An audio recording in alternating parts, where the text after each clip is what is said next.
Hai, gimana kabar semuanya? Semoga sehat selalu serta dimudahkan segala urusannya ya, amin. Pada kesempatan kali ini kita akan menceritakan sebuah film di mana perjuangan seorang ayah demi anaknya melindunginya dari segala bahaya, tak peduli walaupun nyawa menjadi taruhannya. Walaupun hal seperti ini sangatlah langka, tapi ketika film berbicara hal yang nggak mungkin menjadi mungkin, yang tak mungkin menjadi mungkin, yang tidak mungkin menjadi mungkin, tanpa banyak basa dan basi, mari kita gaskan!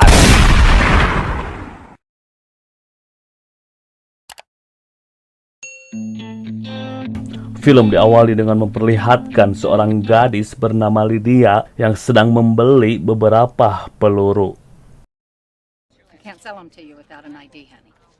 Tak lama kemudian dia pun memberikan semua belanjaannya kepada Jonah, di mana Jonah ini adalah seorang bandit meresahkan, pencinta narkoboy yang selalu bikin onar berbagai kejahatan bersama komplotannya.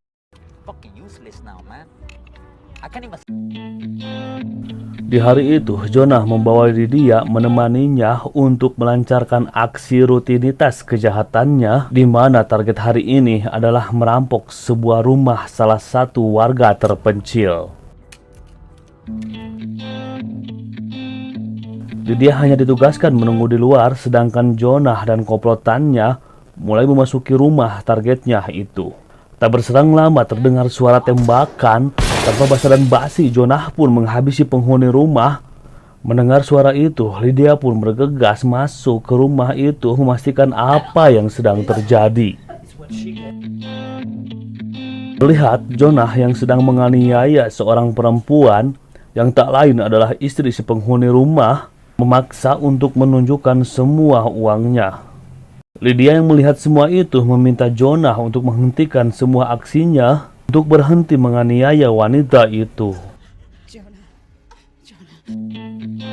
Namun, Jonah malah meminta Lydia untuk menembak wanita itu sekaligus membunuhnya. Lydia yang panik, gugup secara tidak sengaja malah menembak Jonah.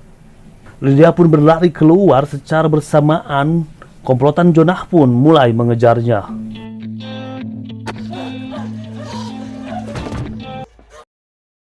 Scene pun berpindah di mana memperlihatkan seorang pria bernama John. Dia adalah mantan narapidana yang baru bebas. Setelah dapat menghirup udara segar, dia pun berprofesi sebagai seorang tukang tato. John yang tinggal sebatang kara selalu berharap bisa bertemu dengan putri sematawayangnya, di mana putrinya itu adalah Lydia. John pun selalu bercerita rasa kangen pada anaknya kepada sahabatnya bernama Kirby. Mereka selalu bersama mengisi hari-harinya sampai tiba saatnya telepon berdering itu adalah telepon dari Lydia. Alangkah senangnya John yang selama ini dia cari akhirnya datang menghubunginya. Lydia pun meminta sejumlah uang pada John untuk bekal mencari pekerjaan baru. John yang tak mau kehilangan Lydia untuk kesekian kalinya, akhirnya dia pun menjemput Lydia. John pun membawa Lydia ke rumahnya. Di saat Lydia tertidur pulas, John pun menemukan barang-barang haram di dalam tas Lydia. John pun membuang semua barang-barang itu. Dia tak ingin anaknya jatuh ke dunia hitam seperti ayahnya. Keesokan harinya, Lydia terbangun mulai menceritakan semua pada sang ayah, di mana dia terjebak di dunia keharamjadahan dan saat ini ada orang-orang yang sedang mencarinya.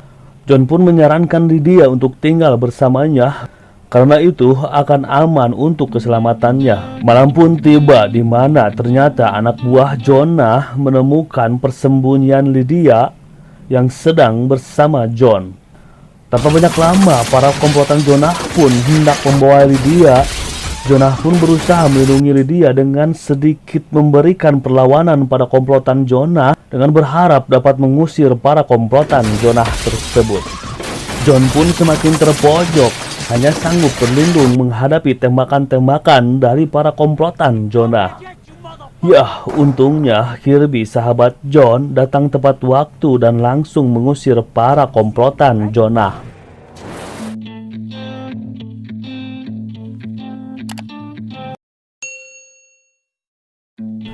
John dan Lydia yang berhasil selamat dari serbuan para komplotan Jonah memutuskan untuk cepat-cepat pergi sebelum aparat kepolisian datang. Di tengah-tengah perjalanannya, John pun bertanya pada Lydia kenapa para komplotan itu mengejarnya. Lydia pun menceritakan semuanya di mana dia sebelum bertemu dengan ayahnya.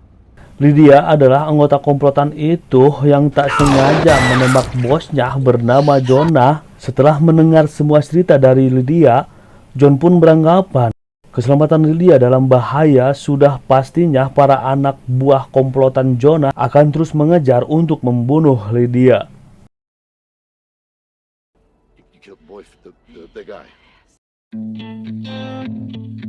Akhirnya John pun membawa Lydia ke sebuah hotel untuk menginap dan beristirahat. Di tengah malam, Lydia pun terbangun dan tidak bisa tidur lagi. Dia pun hendak pergi ke lantai bawah untuk mencari udara segar. Alangkah kagetnya Lydia ketika melihat siaran TV di mana memberitakan bahwa Lydia seorang buronan yang telah membunuh seseorang. Resepsionis itu pun mengetahui bahwa Lydia adalah seorang buronan, tetapi tidak melaporkan Lydia pada kantor polisi. Lydia pun menelepon John yang sedang tertidur dan menyuruh John pergi ke lobi karena ada beberapa orang polisi mulai memeriksa kamar-kamar hotel. Terlihat seorang polisi memeriksa kamar Lydia dan John, tapi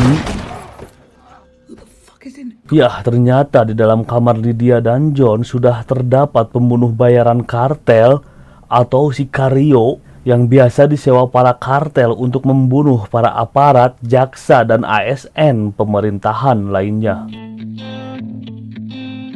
Melihat semua kejadian itu, John dan Lydia bergegas pergi meninggalkan hotel itu dengan menggunakan mobil curian terparkir di halaman hotel. Keesokan harinya, John pun menelepon temannya yang masih berada di dalam lapas. Dia pun menanyakan siapa Jonah sesungguhnya.